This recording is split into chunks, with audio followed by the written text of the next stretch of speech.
Ungkapan calon Presiden RI dari Koalisi Perubahan untuk Persatuan Anies Baswedan soal perjalanan politiknya menuju pemilu 2024 akan tidak mudah bukan isapan jempol belaka. Belakangan mencuat isu upaya menjegal Anies dilakukan oleh pejabat negara. Nah, siapakah sosok pejabat negara tersebut dan bagaimana kemudian Koalisi Perubahan menghadapi hal itu? Saat ini kami sudah terhubung dengan Sudirman Said, juru bicara Anies Baswedan untuk mendiskusikan hal tersebut. Pak Dirman, selamat malam. Selamat malam Mas Reno, selamat malam Bang Anda, apa kabar? Baik, Pak Dirman, kalau kita merujuk atau saya boleh mengutip pernyataan Anda, bergantian pejabat negara merayu PKS untuk keluar dari koalisi. Kata bergantian ini kan menunjukkan bahwa tidak hanya satu pejabat negara yang mencoba menarik PKS keluar dari koalisi. Siapa, Pak Dirman, tokoh tersebut, pejabat itu? Tentu saya tidak mungkin menyampaikan namanya ya, tapi yang paling penting adalah ingin saya tekankan tadi, saya menggarisbawahi pernyataan Pak Sekjen PKS, Pak Habib Abu Bakar, bahwa situasi apapun itu dinamika yang memang kita sudah antisipasi lah, namanya kompetisi. Dan yang penting adalah ketiga partai itu sampai hari ini alhamdulillah solid, tetap fokus pada tujuan bagaimana mengantarkan Pak Anies Baswedan menjadi calon presiden, kemudian pada waktunya memilih atau memutuskan calon wakil presidennya dan diumumkan ke publik. Jadi saya menjelaskan kemarin konteksnya lebih pada supaya masyarakat tahu bahwa memang ada upaya-upaya yang cenderung tidak fair gitu, dan itu bukan satu-satunya cara, tapi rangkaian peristiwa yang saya kira publik sudah tahu juga, banyak yang menulis, banyak yang membicarakan diri, dan benar sekali kalau dikatakan bergantian artinya lebih dari satu, itu benar sekali.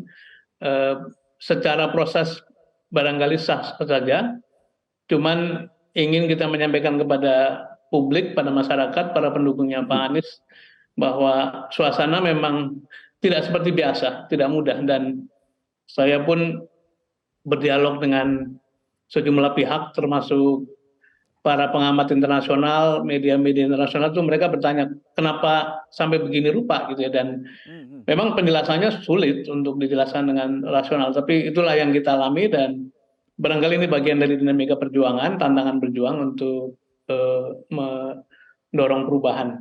Oke, baik. Gitu Mas Reno. Upaya-upaya untuk menjegal Anies kemudian menjagal koalisi ini apakah dirasakan sejak pendeklarasian tanggal 3 Oktober pertama kali terhadap Anies Baswedan atau baru-baru ini saja terjadi? Tanpa bermaksud berkeluh kesah, tapi kalau kita lihat ditarik ke belakang, sebetulnya kan upaya untuk membuat Anies itu tidak masuk dalam radar politik bukan ketika Pilpres saja gitu ya, tapi bahkan jauh sebelum itu. Jadi misalnya ketika menjadi menteri sudah di reshuffle di tengah jalan tanpa alasan mengenai kinerja maupun mengenai kredibilitas maupun integritas. Kemudian ketika maju ke Pilgub juga sebetulnya kan luar biasa tuh hantaman kiri kanan, dan Tuhan memberi jalan bahwa Pak Anies akhirnya memenangi pilkada meskipun Pak Dirman.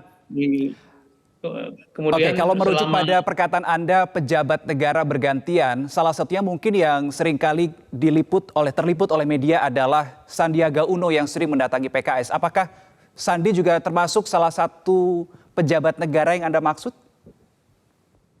Saya tidak bisa menyatakan dalam forum ini, tetapi silakan masyarakat menilai, menimbang-nimbang, menganalisis, dan masyarakat sudah cerdas. Pemirsa Metro TV juga menyaksikan. Jadi silakan tapi saya tidak bisa menyebut nama maupun identitas maupun posisi. Itu rasanya tidak etis. Oke, baik.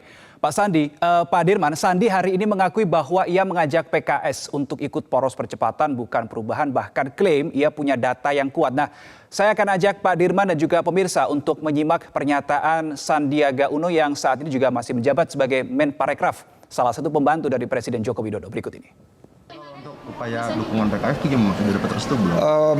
Kita masih berupaya karena tentunya PKS adalah sebuah partai besar yang menurut saya adalah aset bangsa juga, dan mereka memiliki internal proses juga.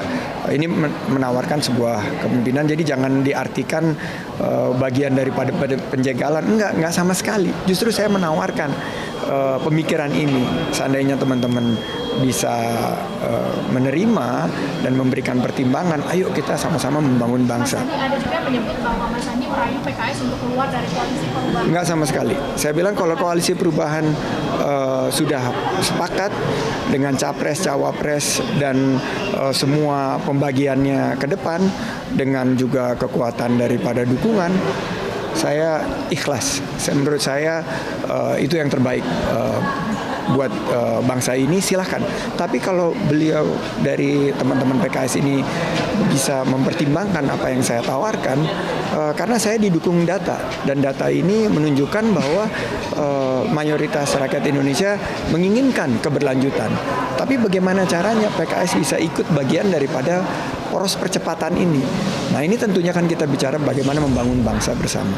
Ya, kita sudah simak bersama Pak Dirman dan juga pemirsa pernyataan disampaikan oleh Sandiaga Uno yang mengakui bahwa ia pun juga sempat mendatangi PKS untuk menawarkan masuk begitu ke poros percepatan begitu. Nah, terkait dengan penjagalan Anies Baswedan ini, Pak Dirman, yang Anda sampaikan beberapa waktu lalu, Sekjen PDIP Hasto Kristianto ini curiga kalau pernyataan Anda soal adanya upaya menjegal Anies ini sebagai hal yang diada-ada. Apa tanggapan Anda, Pak Dirman? Terlalu banyak jejak digital yang memberi bukti-bukti itu ya. Dan misalnya Prof. Denny Indrayana itu bukan orang sembarangan, itu menderek sejumlah fakta. Bukan spekulasi, fakta-fakta yang dialami. Tapi juga kesaksian dari para pimpinan partai kan, dan juga yang dialami oleh pimpinan partai. Baik partai PKS yang sedang kita bahas, kemudian Partai Demokrat, tapi juga yang lebih luar biasa adalah yang dialami oleh Nasdem, karena Nasdem adalah pengusung pertama dan ditulis oleh media, luas sekali dibaca, bahkan diulas oleh satu majalah mingguan yang punya credibility bahwa tidak hanya yang dialami Nasdem itu tidak hanya soal-soal tekanan politik, tapi juga sampai urusan usahanya pimpinan Nasdem pun diganggu, dan itu semuanya berkaitan sama proses ini. Pembicaraan di balik layar saya kira memberi satu bukti bahwa alasannya adalah memang karena ada usaha-usaha untuk membuat koalisi ini tidak solid. Jadi ini bukan klaim, bukan narasi, tapi sekedar penjelasan pada masyarakat supaya masyarakat bersiap dan terus menjaga semangat bahwa yang namanya perubahan memang tidak mudah.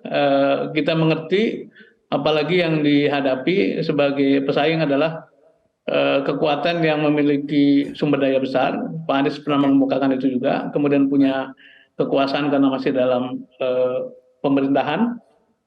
Tapi penjelasan kami adalah sekedar supaya masyarakat mengetahui dan para pendukung, para simpatisan memahami konteksnya dan dengan itu lebih bersiap. Itu tujuannya, tidak lebih dari untuk membuat kita semua waspada dan kemudian lebih bersiap menghadapi segala kemungkinan. Oke, Pak Dirman, kita masih akan lanjutkan perbincangan kita di segmen berikutnya, tapi kita harus jeda dulu. Pak Dirman, pemirsa tetap bersama kami di Prime Time News.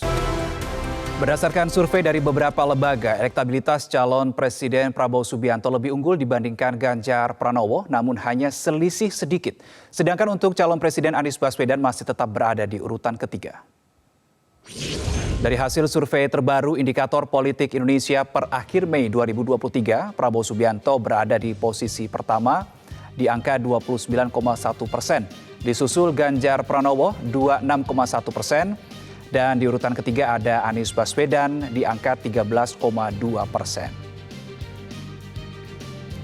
Begitu juga dengan hasil survei dari dua lembaga survei lain, yakni Poltreking Indonesia dan Lembaga Survei Indonesia pada April 2023. Menempatkan Prabowo di urutan pertama, Ganjar di urutan kedua, dan Anies masih tetap berada di urutan ketiga.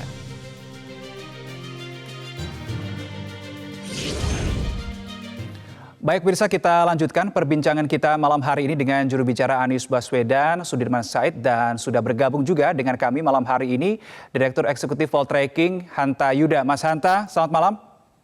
Selamat malam Reno, Mas Dirman, selamat malam. Mas Hanta, Oke. selamat malam, sehat-sehat ya.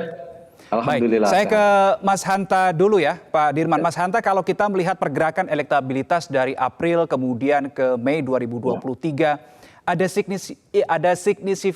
signifikan perubahan atau tidak, Pak Mas Hanta? Ya, pertama simpulan kami di survei ini masih kompetitif. Kenapa saya mengatakan lebih kompetitif? Kalau bicara kompetitif kan berarti semua masih punya peluang. Yang bisa disimpulkan dua hal. Satu, sulit di luar 3 nama di antara Prabowo Subianto, Pak Prabowo, Mas Ganjar, dan Mas Anies akan muncul calon presiden yang potensial di luar 3 nama ini. Itu satu. Yang kedua, karena semakin kokoh elektabilitas di 3 orang ini, tetapi jaraknya tidak begitu jauh, artinya relatif masih kompetitif. Bahkan kalau kita bandingkan mundur 3 bulan sebelumnya, Reno, itu saling salib. Pernah naik, pernah turun, posisi si A pernah di nomor 2, pernah nomor 3, dan seterusnya. Artinya kesempatan atau peluangnya relatif masih terbuka. Karena 2 hal juga. Satu, jarak pemilunya masih sekitar 8 bulan. Kecuali survei misalnya dilakukan 1 bulan atau bahkan 2 minggu sebelum, akan sulit ada pergerakan perubahan. Maka dengan durasi waktu pemilihan di 14 April yang relatif masih cukup waktunya, dinamika yang menyertai juga masih banyak, dan saya kira jaraknya kompetitif, maka simpulan sementara di 3 nama ini masih memungkinkan untuk memenangkan pertarungan. Dan yang ketiga, kalau Pilpres berlangsung dengan 3 pasang, maka yang bisa disimpulkan adalah kemungkinan Pilpres kita akan berlangsung dalam 2 putaran. Itu yang saya kira yang bisa disimpulkan dari dinamikanya, Reno. Oke, baik. Mas Hanta, kalau kita berbicara soal tadi Anda menyinggung kompetitif begitu ya. Bagaimana kemudian dengan fenomena swing voters, kemudian ada juga undecided voters. Apakah ini juga mempengaruhi bahwa elektabilitas dari 3 sosok bakal calon presiden ini sebetulnya masih sangat kompetitif? Ya, data inilah yang membantu saya menyampaikan tadi, simpulannya masih mungkin kompetitif, masih mungkin ada pergerakan, masih mungkin fluktuatif perubahan, karena data undecided-nya atau orang yang pemilih yang belum menentukan pilihan di data kami itu masih 16%, Reno. Tapi jangan lupa, ada 2 lagi cara kami membedah tingkat kemantapan yang strong voters, yang sudah kuat kemantapannya juga tidak begitu tinggi. Ada swing yang mungkin masih berubah, itu 66%. Angka 66% ini sangat tinggi. Jadi sangat mungkin tiba-tiba ada isu. Kemarin misalnya kita bisa melihat bagaimana koreksi elektoral ya, dari isu batalnya Indonesia menjadi tuan rumah U20 yang lalu, itu juga memberi koreksi. Jadi isu-isu itu akan sangat mungkin dengan tingginya pemilih yang belum menentukan pilihan atau pemilih yang belum mantap dengan pilihannya, itu juga memungkinkan ada migrasi pemilih. Nah, dengan kemungkinan migrasi pemilih ini ada faktor-faktor lain juga saya kira yang akan menunjukkan kena si A atau Mas Anies, Pak Prabowo, dan Mas Ganjar bisa naik dan bisa turun. Mas Hanta, tadi Anda katakan angka swing votersnya cukup tinggi nih, 66%. Kalau kemudian dibedah begitu ya, sosok mana yang swing voternya paling tinggi? Hampir merata ya, mengikuti elektabilitas. Jadi karena elektabilitas tertinggi di 3 nama ini relatif ya cukup tinggi di sana semuanya datanya. Jadi saya kira di luar faktor itu, Reno, juga ada variabel lain ya, misalnya terkait dengan approval rating, tingkat kepuasan kepada Pak Jokowi, itu juga mempengaruhi naik turunnya elektabilitas. Misalnya saya kasih contoh kepada Mas Anies Baswedan. Nah, ketika tingkat kepuasan kepada Pak Jokowi trennya naik, Mas Anies cenderung stuck atau bahkan turun. Tapi bisa juga sebaliknya. Jadi itu juga mempengaruhi. Yang kedua, saya kira isu tentang kepastian. Misalnya kepastian akan maju, isu tadi Mas Dirman juga sempat menyampaikan beberapa hal, kan terbentuk ke persepsi publik. Sebagian merasa ini benar akan maju atau tidak. Nah, kalau kita lihat kan Mas Ganjar yang paling dengan golden ticketnya, dia tanpa koalisi, yang paling dianggap pasti. Kemudian Pak Prabowo cukup dengan 2 partai. Nah, Mas Anies butuh 3 partai. Sementara 3 partai pendukung Mas Anies ini memiliki kekuatan yang relatif imbang, memiliki daya tawar politik yang relatif imbang juga. Kalau saling dinamika di internal juga relatif imbang. Nah, karena itulah menyebabkan kesan ketidakpastian atau dengan kata lain saya menggunakan kalimat sebaliknya, perlu kepastian. Nah, ketika nanti sudah daftar di KPU, nah disitulah nanti semua kandidat akan masuk pada zona normalisasi elektoralnya masing-masing dan akan terbaca bagaimana. Dan satu lagi tentu adalah faktor gebrakan ya, isu, momentum politik, dan terakhir ada positioning yang saya kira relatif lebih jelas sekarang tadi. Kalau istilahnya Pak Sandi, ada keberlanjutan dan perubahan. Nah, sekarang Mas Anies misalnya saya kasih sebagai contoh, itu lebih clear, lebih terang sekarang mengusung isu perubahan, sudah mengambil posisi yang relatif diametral ketimbang sebelumnya yang saya kira masih beberapa politisi misal mengklarifikasi posisinya itu. Baik, saya akan minta tanggapan dari Pak Dirman terkait penjelasan dari Mas Hanta. Tapi ditahan dulu Pak Dirman, untuk respon Anda kita harus jeda dulu. Pemirsa Prime Time News masih akan kembali untuk Anda, tetap bersama kami.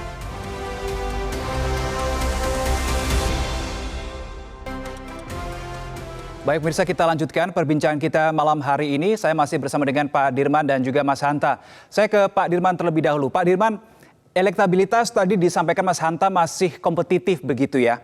Salah satu aspek yang bisa mendongkrak elektabilitas seorang calon presiden adalah sosok cawapresnya. Nah, sampai dengan saat ini Pak Anies sudah mengerucut ke satu nama atau masih beberapa nama? Ya, saya kira faktornya banyak, tadi sudah diuraikan Mas Hanta ya. Momentum di luar, kemudian juga perjalanan capres, dan juga mungkin pada waktunya cawapres juga. Terus atraksi-atraksi yang masih banyak sekali yang belum dikerjakan karena jalannya masih 8 bulan. Tapi juga Pak Anies itu punya tantangan tersendiri, yaitu bagaimana menyeimbangkan kepentingan dari 3 partai politik ini. Sejauh ini melalui tim 8, alhamdulillah semuanya terkelola dengan baik, karena kita punya guidance atau pedoman namanya piagam perjanjian kerjasama atau perjanjian koalisi. Nah, berkaitan dengan cawapres, seperti disebutkan dalam piagam, bersyukurnya pada akhirnya adalah Pak Anies yang akan menentukan atau memutuskan siapa calon wakil presiden, dan semua pimpinan partai memberikan kewenangan itu. Nah, sekarang ini seluruh nama-nama yang potensial sudah kita kaji, sudah kita eksplor, kita berkomunikasi dengan semuanya, baik langsung maupun tidak langsung. Dan pada waktu bulan Mei awal tuh Pak Sugeng Suparwoto dari Nasdem mengatakan sudah 5 nama, kemudian mengerucut jadi 3 nama dan seterusnya. Sekarang ini waktunya Pak Anies untuk memutuskan, kemudian mengkomunikasikan keputusan itu kepada partai-partai politik, dan pada waktunya istilahnya mencari hari baik untuk mengumumkan pada publik. Dan itu adalah bagian dari yang harus dikelola, seperti pesan Mas Hanta Yuda tadi, bahwa aspek-aspek ini akan berpengaruh sangat pada bagaimana kenaikan angka elektabilitas ke depan. Jadi ruang Mas Hanta, singkat saja terkait dengan cawapres dari Anies Baswedan ini, pengumumannya ini tentu ada kalkulator politik yang harus digunakan ya. Kalau terlalu cepat maka kartu truf yang bisa dilihat oleh lawan, tapi kalau tidak segera diumumkan, elektabilitas ini masih akan terus bergerak begitu ya. Bagaimana Mas Hanta, sorotan Anda soal hal ini? Singkat saja. Ya, memang itu yang harus diukur, tapi tadi ya ada Mas Dirman, Mas Anies punya 2 yang harus dipertimbangkan. Satu memang memikirkan soal momentum elektoral, tapi sisi yang lain juga menjaga keseimbangan soliditas koalisi. Jadi bagaimana koalisinya di 3 fase itu berjalan dengan baik, yaitu koalisi kandidasi, pencalonan, ini penting. Karena sebelum bicara winning di election, memenangkan pertarungan, atau koalisi eleksi, itu ada koalisi kandidasi dulu. Nah, ini yang harus dipastikan sehingga 3 partai ini solid sehingga akhir, kemudian memikirkan strategi pemenangannya, baru yang terakhir koalisi governability kalau sekiranya memenangkan pertarungan. Jadi itu yang titik keseimbangan yang harus dicari. Jangan misalnya terlalu fokus mencari tiket, kemudian lupa untuk memikirkan keperluan elektoral juga. Jadi titik keseimbangan ini yang saya kira betul tadi istilah Mas Dirman juga titik keseimbangan di 3 partai tadi. Nah, karena itu Reno, menurut saya juga cawapres menjadi penting untuk dipikirkan.